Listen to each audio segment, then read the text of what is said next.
G'day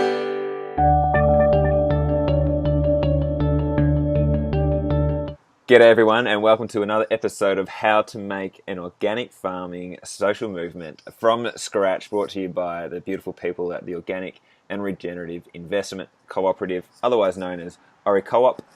Right now, I am interviewing Antony Mcmullen. Antony, welcome and thank you very much for your time today. Good to be with you, Sam. Now, here's a bit of a background about you, everyone. Antony is our font of wisdom for all things cooperative. So if you are looking into the cooperative world, you need to talk to Antony. So Antony is an expert in cooperative and social enterprise policy, education and development. I've got a few more words about him. He's co-founded the first cooperative co-working space. That's a name with lots of co's in it. I don't think there's many other businesses that could say they've got that many co's in Melbourne, and provides a support to a range of co-op startups and also works in community cooperative housing. So absolutely you need to talk to Antony with everything cooperative, which is what today's topic is about. We want to unpack cooperative structures, and Antony has been kind enough to give us his time to unpack it. So sit back with a nice cup of tea and you will do some learning. So Antony, what is your passion? What gets you up in the morning?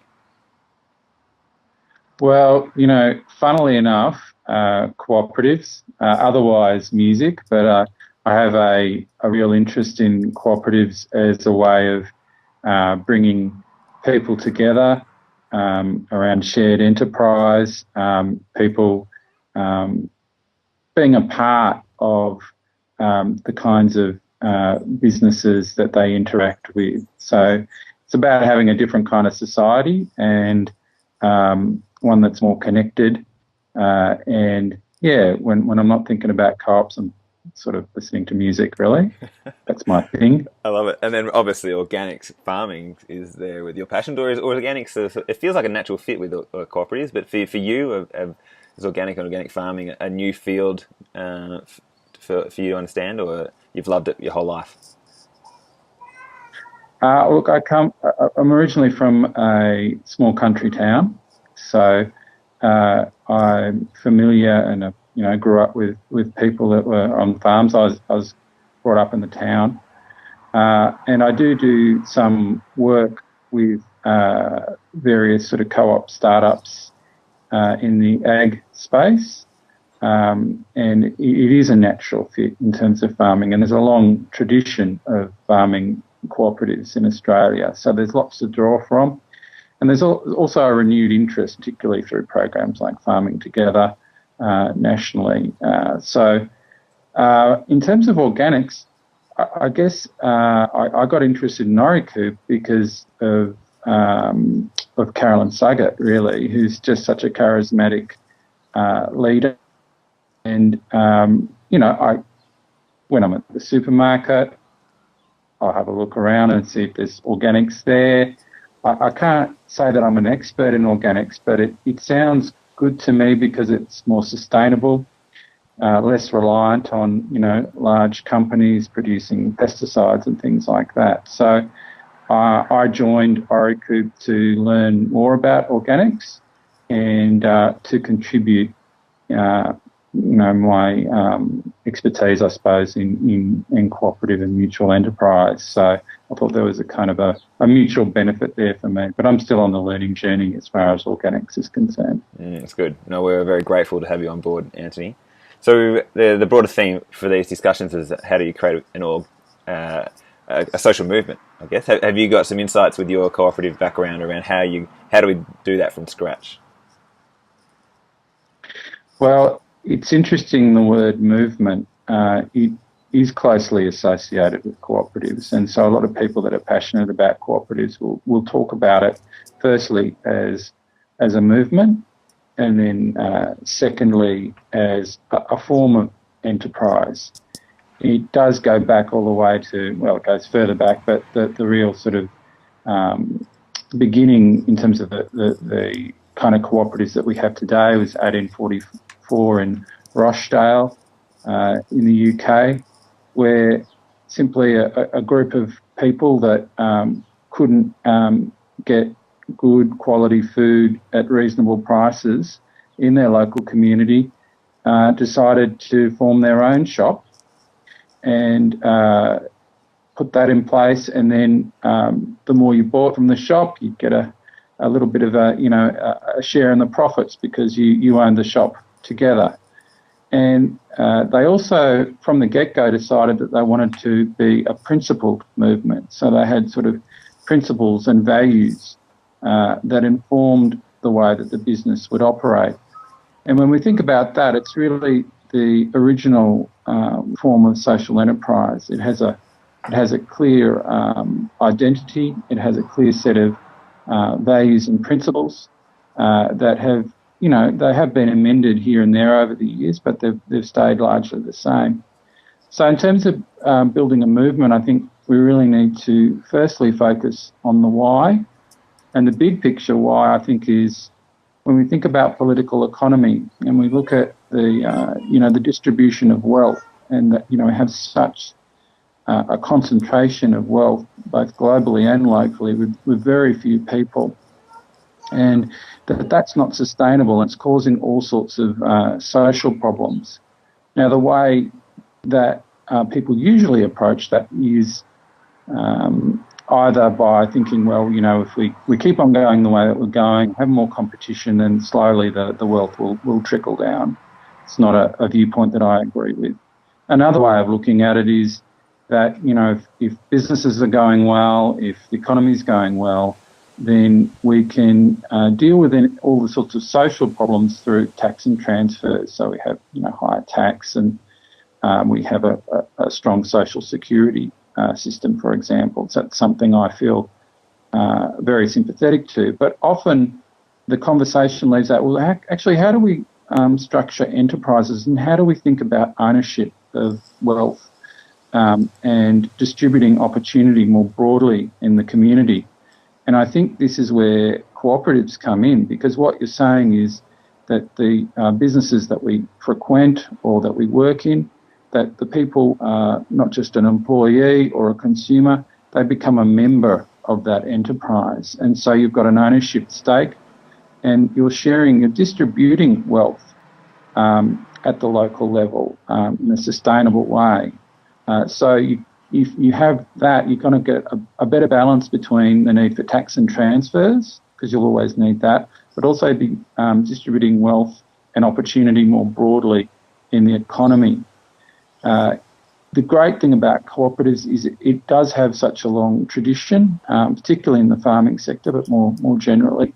So there are examples that can be drawn from, actual real examples, and I think it has some aspects that are quite similar to the sort of social enterprise, mainstream social enterprise community, but there are some differences there as well that I think make it a distinct part of the economy, and a movement that I think is really exciting to join, because if we're a part of business, if we're part of enterprise, and that we're spreading the wealth and opportunity more broadly in the community, we're going to have a lot less social problems, and we're going to have more sustainable, thriving communities and ecosystem.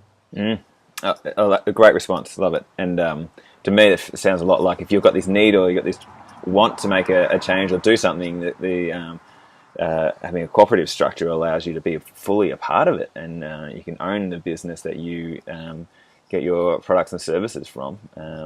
It just sounds like a natural fit. Yeah. Well, the great thing is it's all ready to go. It's called a cooperative. It's social enterprises have generally, not always, but often it's putting a kind of a income generating capacity into a charity, whereas and some co-ops can be charitable, but with a cooperative you've got a legislative framework, you've got a movement to draw from, you've got the vehicle's ready to go, and there are a lot of options in terms of the type of vehicle or the way you want to drive it in terms of a cooperative, which I can talk about as well. Yeah. That's great. Well, can you give us just a step back and explain what a cooperative is in the most simplest terms, Antony? Internationally recognised definition of what a cooperative is. It's set by the International Cooperative Alliance. Uh, in a nutshell, it's really about a democratically controlled enterprise by members that also has a concern for the broader community. And cooperatives bring a value in terms of really three dimensions. It brings a social dimension, that social good that I've been talking about. It brings an economic good, so the people who participate in a cooperative are deriving an economic benefit, and also a cultural benefit, in that when you're bringing people together around shared endeavour or enterprise, you're building connections between people, you're building community, and that's really important. It's not really it's a self-help model where people are coming together to help each other, and it's about making those connections between people. But yeah, it's an autonomous enterprise made up of people, sometimes of other enterprises. So co-ops can have as members other enterprises. It can bring those enterprises rather than actual people together. And you can also have hybrid versions. Most common examples of co-ops are farming co-ops or producer co-ops. You also have got worker co-ops, various types of consumer co-ops, and yeah, finding hybrid type of co-ops that bring together different types of members into the one co-op, and they're a little trickier to design and run, but they're around as well. I love your description of self-help, that this is a tool for you to get on and find that solution to whatever your problem is, whether it is buying farms, organic farms, and getting people to help you buy them. Self-help was a really good description there, Antony. And then I want to ask specifically around agriculture-based cooperatives, and whether you've got some examples or maybe some bigger ones that people may have heard of, but also maybe some new ones, maybe some up-and-coming cooperatives in the ag space that we should be keeping an eye out for. Cooperative bulk handling would be one of the really shining examples. Often not spoken of. You get a little bit of it in review, might read an article here and there, but cooperative bulk handling, CBH in Western Australia is a very large cooperative. It has turnover in the billions. It's a very, very large agribusiness owned by growers in Western Australia, run by and for growers for mutual benefit.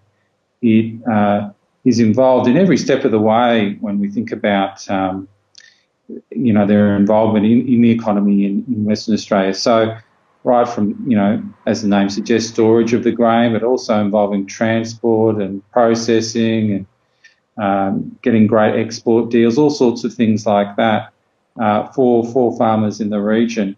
The difference is that it's not owned by, one step removed investor owners. It's owned and run by and for farmers in the region, which means that they can receive a rebate on commensurate with how much they've used their own cooperative. So there are grower returns that way, but also returns back to the community in terms of infrastructure, but also things like, grants and scholarships and all sorts of things. A little bit like, more socially focused enterprises, a bit like the Bendigo Banks of this world and that sort of thing. And that's the real difference, is that growers are having a say about their involvement in the industry very directly through CBH and through the grower forums and things like that. I should say forum rather than forums, to know that incorrectly. There are newer initiatives which, for example, I've been involved in a project to do with some data cooperative for farmers. So farmers contribute and use data in all sorts of ways, but often, if you're using a platform like a farm management platform or something like that, often you're inputting data, it's helpful, but also the company uses some of that data and anonymises it and sells it on, to generate income for that company. Whereas if farmers can get together and figure out what they want to do with their own data, it can be quite powerful. So it might be about measuring the inputs, the sorts of things that you're doing at the farm level. It might be around weather patterns, It might even be about quality control and things like that. And so if you own and share that data amongst yourselves as farmers in a particular area, that means that you can, control and safeguard your privacy, which is a really big thing, but also get beneficial deals in the broader marketplace with other businesses that you might have dealings with. And the whole idea is that farmers come together and share their expertise and the information that they can, secure really beneficial arrangements for themselves. And it's kind of like the new cooperativism is really thinking about data and platforms and those sorts of things. So Antony, you no doubt have many meetings with people who are familiar with cooperatives and people who aren't. Can you give us a bit of a feel for the reactions you get from some people? Is it that some people are folded arms, absolutely hate it, and they hate it for certain reasons, and for other reasons you have people who just love it for certain reasons? Just a bit of a summary of those two worlds would be brilliant. Yeah. That's a really good question. My background is community sector, social enterprise, and so over the years I've gone to lots of different social enterprise type conferences and discussions. And early on, we're talking a number of years back, when you talked about cooperatives as a way of, kind of a socially focused enterprise, often the reaction would be, in some cases, quite angry. Strangely, it surprised me to begin with, but people are very wedded to the kind of social enterprise model that's predominant, which is really, often generating income that's linked to a charity, a not-for-profit charity, and that kind of model. Whereas cooperative is different in approach. So that would sometimes get some angry reactions. I was recently at a forum where I was on a table talking about opportunities of cooperatives in community services, and there was someone there from a franchise, which I won't mention the name, that could provide some of those community services, and that was really a regular investor-owned kind of company. Started off talking about how bad not-for-profits are, and then started to talk about how cooperatives weren't proper entities. They didn't have a proper board. They don't need to worry about things like conflict of interest, all of which was untrue. And you kind of sort of thought, well, what's good for this company is good for the region and good for the country, was really, I think, where that person was coming from. But really it's about dispelling some of those myths and saying that what we need is a more diverse economy. So we need some of those traditional not-for-profits and charities. They play a huge role. We've got not-for-profit sporting clubs and other member-based organisations, and cooperatives and mutuals also are part of that broader landscape of more socially focused business. However, with the cooperative, we do have that strong emphasis on economic development and development of people through education and learning about really taking responsibility in their own areas of the economy and developing themselves and developing others and the broader community while they're at it. I think where we're at now, though, is that cooperatives are sort of have become quite fashionable, at least globally. And just this week, I haven't read it yet, but Ross Gittins, the prominent economist writer, has been talking about the new platform co-ops, and it's really starting to become an interesting thing to explore for people. And I just think that's just going to grow and grow. But the most important thing is to think about the different types of enterprises and businesses. There's different kinds of vehicles. Cooperative will not suit every sector of the economy. There are some things that an old-fashioned charity will do really, really well. And, it's really horses for courses and figuring out where we can place cooperatives is a sort of a key part of the economy, but not the whole economy. It'd be great to have a much larger share, I have to say that. Well, that ties into my next question, and probably the one we can start wrapping up on, Antony. is a cooperative a key element to a social movement, or as you're alluding to, it all horses for courses? So what is the benefits of a cooperative versus, say, a not-for-profit or charity structure, from just in a broad sense from your point of view? Well, sure. I mean, often people will talk about co-ops and also sometimes mutual businesses as businesses, as enterprises, as an industry. However, there is that general sense that cooperatives are part of a movement, and the sort of the broader social movement that I'm interested in is what's called the solidarity economy, which is very different from saying the state are the thing. What it's saying is that we can more broadly own and participate in a range of enterprises that relate to each other in the economy. And that sounds all very highfalutin. What does that really mean? Well, in some ways, it's kind of back to the future. It's things like credit unions. You know, when you join a credit union or a customer-owned bank, as they're sometimes called these days, is that you're a member owner of that financial institution.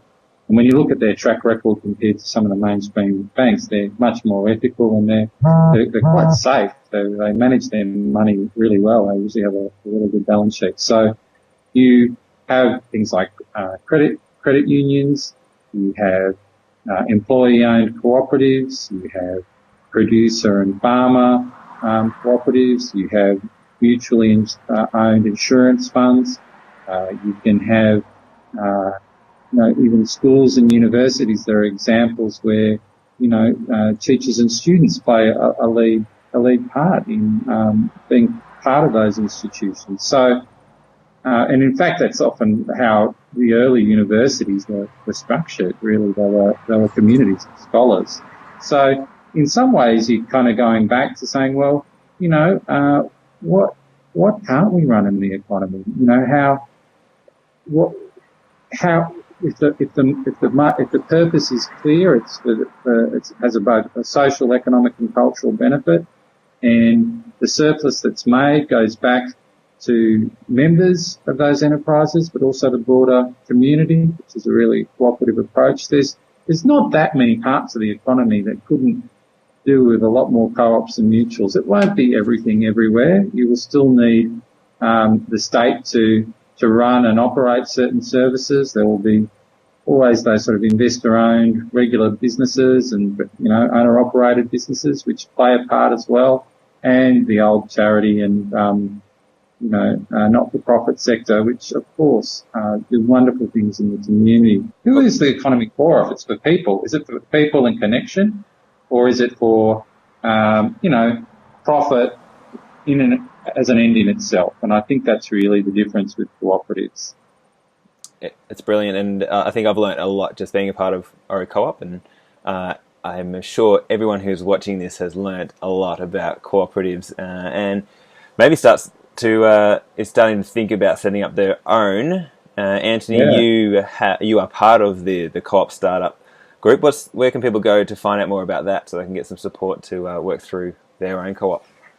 Well, I'm involved in a couple of things. I'm involved in Earthworker Cooperative, so I've been a long-time member of that. Now, that's environmental, sustainable manufacturing. I've also just started up a cleaning co-op. So Earthworker Cooperative is a great one to Google. It's really I've got a real soft spot for Earthworker. I just love it as a whole initiative. It's a little bit like Mondragon in Spain and the Evergreen Co-ops in the US, where it's really just a community of cooperatives and people that want to develop cooperatives. You've got Cooperative Incubator or incubator.coop. That's a new startup. We're just about to launch an online community for people who want to start up co-ops and want to advise each other. So it's really about creating a community of peers, of people that would like to help each other out, building cooperatives. That's a good one to check out. And pretty shortly going to be launching a group of consultants that will be set up as a co-op. So for people who want to be part of a co-op, helping other co-ops in sort of deeper business development. So watch this space for that. this cooperative nerd's got a few fingers and a few pies, got to say. But it's a building space, and there's people that are doing wonderful things all over the place. I'd have to also mention Beehive in Bendigo, which is really this platform, a sharing economy platform built with a cooperative to, they're talking about ride sharing and taking on Uber, but what if the drivers own it and the community owns it? So Beehive, BHIVE, is also worth. Antony, that's great. There's plenty for people to follow up, and I've had plenty from you. And thank you very much for your time, and thank you for helping us to get Co-op off the ground. There's still a few little things to get us going, which you're continuing to support us with. But we really appreciate it. Really appreciate your time now, Antony, and here's to the success of Co-op. Yeah, absolutely. Co-op is so exciting. I like to see organics in more places and cheaper and more accessible, and just becoming really part of the mainstream diet of Australians. So that's really well worth supporting. So thank you for the opportunity to talk about my favourite thing, which is co-ops. Thank you, Antony. We'll see you soon. Thank you. Cheers. Bye. Thanks for your attention. We hope you really enjoyed that interview. We are the Organic and Regenerative Investment Cooperative. We would love for you to sign up, become a member, follow us on all the social media accounts, connect with other like-minded people who want to see organic farming thrive across Australia. Please watch the other videos in our series as well, and share amongst your friends and family. But please do get in contact. We'd love to chat.